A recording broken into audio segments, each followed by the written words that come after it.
For NOLA.com, the Thomas Picayune, Jared Roser at Denham Springs High School with Caleb Roddy. LSU commitment since this summer, and now signing day is just a couple weeks away. How's it feel to know that it's getting that close? It's pretty reassuring. I'm just ready to move in and get everything situated, ready to be a Tiger officially. And Thursday morning, Coach Nettles was telling me you had a chance to meet with the new defensive coordinator over there, Dave Aranda. You were just talking about having a chance to talk to Coach Orgeron as well. What were some of those conversations like? What was your take, particularly from the new defensive coordinator? I really liked him, honestly. He's a really laid-back dude.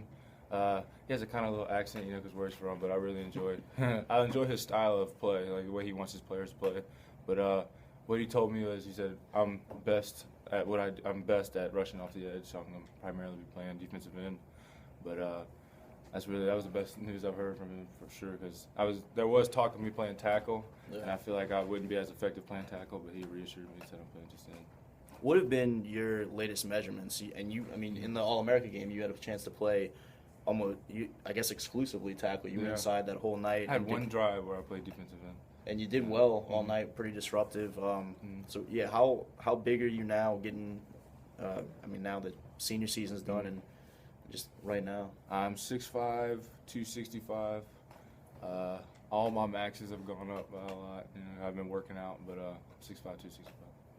How did you feel about playing defensive tackle and having that level of success in that type of a setting where you're going not just against another high school team, but against All-Americans from all over? I was honestly a little surprised because I know how to play tackle because playing in and playing a 3-tech is pretty much the same thing. But I never played it against a competition level that high. But when I got out there and I actually did pretty well, I was surprised, and then I was satisfied for sure. Yeah. It's certainly got to build confidence in case there were a situation where you end up having to do that. Right. But as far as being on the edge, you mentioned feeling like you can be more effective there at LSU, and obviously you've been effective there in high school. What were some of the other things that Aranda mentioned in terms of just his plans for the defense? You said you like his kind of outlook on I guess, schemes or how he plans to use players. What were some of those messages that you really took to? He said when he was at Wisconsin that they had the type of players they had, they can't play any type of defense because you have to conform it to what players you have. And he had really big D linemen, so he made his D linemen pretty much just stay home most of the time. But now at LSU, since he noticed how athletic the D linemen are, he's going to try and get us to rush more and just try to play around with it and see where it fits in. How good do you think that defensive front can be when you look at the guys that'll be back, as well as they have a few guys in this class with you that are already committed and some other guys that maybe end up committing before signing day? It's going to be very disruptive. Seeing some of the commits in my class right now that are coming up, we're just going to be unstoppable, in my opinion.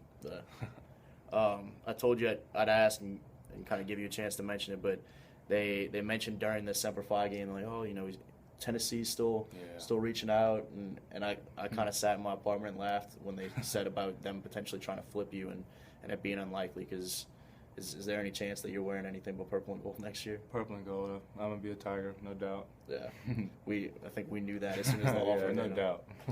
What's it gonna mean to as much as you were looking forward to maybe getting that offer, and then getting the offer, and you committed obviously really quickly? That's a program that you've admired for a long time. Yeah. What's it going to mean to actually be, an LSU Tiger, be out there in Tiger Stadium on Saturdays? Fulfilling a dream, no doubt. Not just anybody can say they have the opportunity to play in Tiger Stadium, and I really take that to heart. And I would put on a show. There you go. Caleb Roddy, Denham Springs High School, going to be signing with LSU on National Signing Day at the very beginning of February. For NOLA.com, the Thomas Picayune, Jared Roser.